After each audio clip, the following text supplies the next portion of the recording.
బోరుగడ్డ అనిల్ ఈ పేరు అందరికీ తెలిసిన పేరే.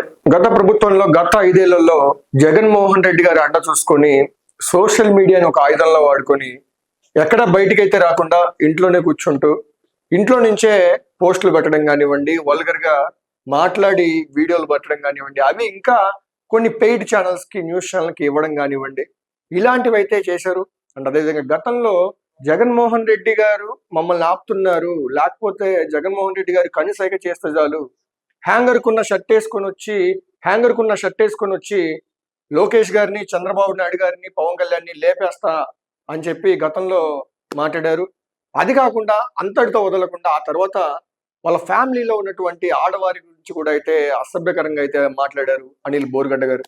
ఇప్పుడైతే ఈ విషయం అయితే హాట్ గా మారింది. కూటమి అధికారంలోకి వచ్చాక సోషల్ మీడియాని ఎవరైతే దుర్వినియోగం చేస్తున్నారో, ఎవరైతే అసభ్యకరమైన పోస్టులు పెట్టి సోషల్ మీడియాని అలా వాడుకుంటున్నారో వారి మీద అయితే కూటమి ప్రభుత్వం కొన్ని కఠిన చర్యలు అయితే వర రవీంద్ర గారు కానివ్వండి, అనిల్ బోరుగడ్డ గారు కానివ్వండి, ఇటువంటి వారి మీద, అదేవిధంగా శ్రీరెడ్డి గారు కానివ్వండి, ఇటువంటి వారి మీద అయితే కూటమి అధికారంలోకి వచ్చాక చాలా స్ట్రిక్ట్ గా యాక్షన్ అయితే తీసుకుంది.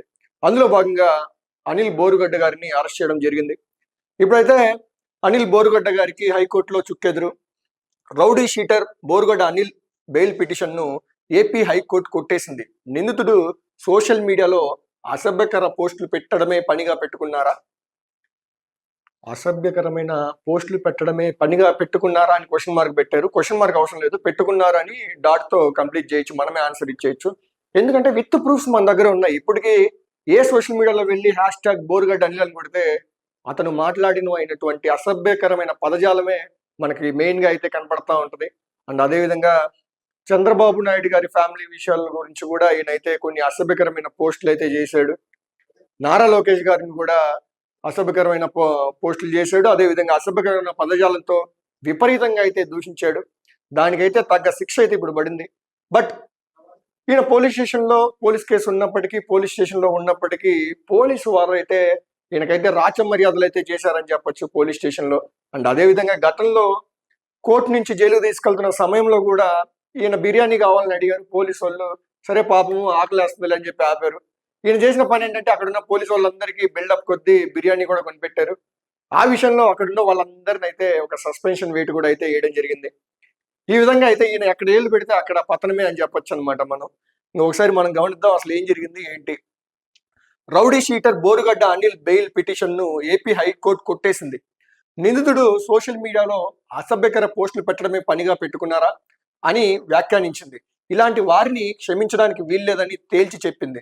పిటిషన్కు పూర్వ నేర చరిత్ర ఉందని పోలీసులు కోర్టుకు తెలిపారు. అనుచిత పోస్టుల వ్యవహారంలో నమోదైన 2 కేసుల్లో ఇప్పటికే ఛార్జ్ షీట్ దాఖలైందని చెప్పారు. ఆల్రెడీ వైఎస్ఆర్సీపీ హయాంలో అధికారంలో ఉన్నప్పుడే ఈయనైతే నెల్లూరు కోటంరెడ్డి శ్రీధర్ రెడ్డి గారికి కూడా ఫోన్ చేసి కొంచెం ఫైర్ గా మాట్లాడారు. ఆయన ఎమ్మెల్యే అయినప్పటికీ ఆయనతో ఫైర్ గా అయితే మాట్లాడారు. జగన్మోహన్ రెడ్డి గారికి ఎవరైతే ఆపోజిట్ ఉంటారో బోరుగడ్డ అనిల్ గారి లక్ష్యం వాళ్ళే అనమాట. నెక్స్ట్ వాళ్ళకే పడాలి అని చెప్పేసి మామూలుగా మొదటి విచారణ అయిపోయిన తర్వాత నాకేం సంబంధం లేదు, నువ్వు దళితుడివి, నువ్వేమన్నా కానీ నిన్ను ఎవరేమన్నారు, ఎందుకంటే నీకంటూ కొన్ని చట్టాలు ఉన్నాయి. అదే విధంగా ఈయనకి నాకు సుప్రీంకోర్టులో కాంటాక్ట్స్ ఉన్నాయని చెప్పి కూడా చాలా ఇంటర్వ్యూస్ లో అయితే చెప్పారు ఈయన. బట్ ఆ కాంటాక్ట్స్ ఏమైపోయినాయో పాపం బెయిల్ అయితే ఈయనకి రాలేదు.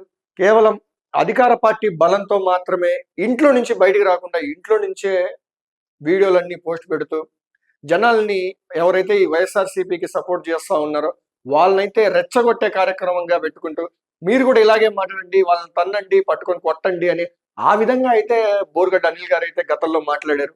ఇప్పుడైతే ఆయన మాట్లాడినందుకు గాను నేను తప్పుగా మాట్లాడాను, అనవసరంగా మాట్లాడాను అని చెప్పి అయితే అనుకుంటున్నారు. అండ్ ఫస్ట్ మొదటి విచారణలో నేను దళితుడిని, నేను మాట్లాడితే ఎవరు ఏమన్నారు అని చెప్పి వైఎస్ఆర్సీపీ ఆఫీస్ నుంచే నాకు ఫోన్ చేసి ఇలా మాట్లాడండి అని చెప్పి ప్రైమరీ ఇన్వెస్టిగేషన్ లో అయితే ఈయన చెప్పారని చెప్పి పోలీసు వాళ్ళు అయితే చెప్పారు. వైకాపా అధికారంలో ఉన్న 5 ఏళ్ల కాలంలో బోరుగడ్డ అనిల్ అరాచకానికి హద్దే లేకుండా పోయింది.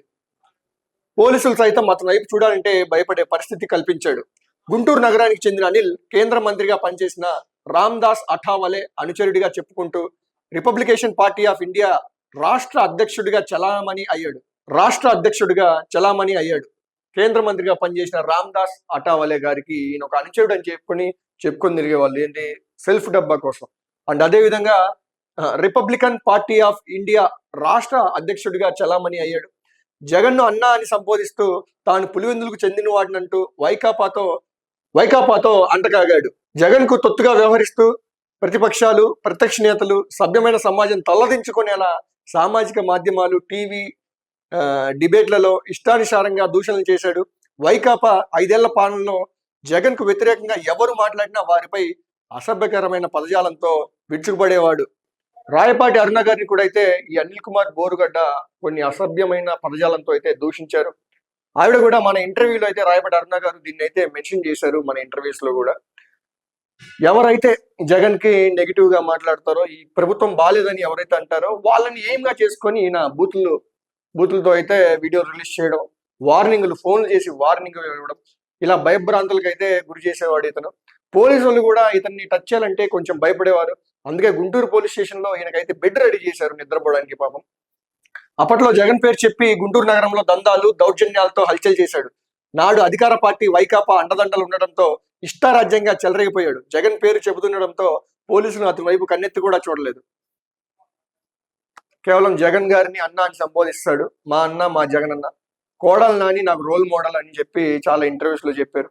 ఈ విధంగా అయితే ఈ వైసీపీ నాయకుల ప్రవర్తన అయితే ఈ విధంగా ఉంది, ఒక ఎగ్జాంపుల్ అని చెప్పొచ్చు. అండ్ అదే విధంగా ఇప్పుడు ప్రజెంట్ అయితే ఈయనకైతే హైకోర్టులో ఈయన బెయిల్ పిటిషన్ కి అయితే మంజూరు చేశారు. నువ్వు చేసింది తప్పురా బాబు, నువ్వు చేసిన అన్ని విత్ ప్రూఫ్స్ తో నువ్వు దొరికిపోయినవు, నువ్వు తప్పు చేసావు అని చెప్పి హైకోర్టు కూడా అయితే ఈ బెయిల్ ని అయితే క్యాన్సిల్ చేయడం అయితే జరిగింది. డెఫినెట్ గా ఎవరైతే సోషల్ మీడియాని మిస్హ్యాండ్లింగ్ చేస్తారో వాళ్ళకైతే డెఫినెట్ గా శిక్ష అయితే పడుతుందని చెప్పి మనం ఈయన చూసి అయితే గ్రహించవచ్చు.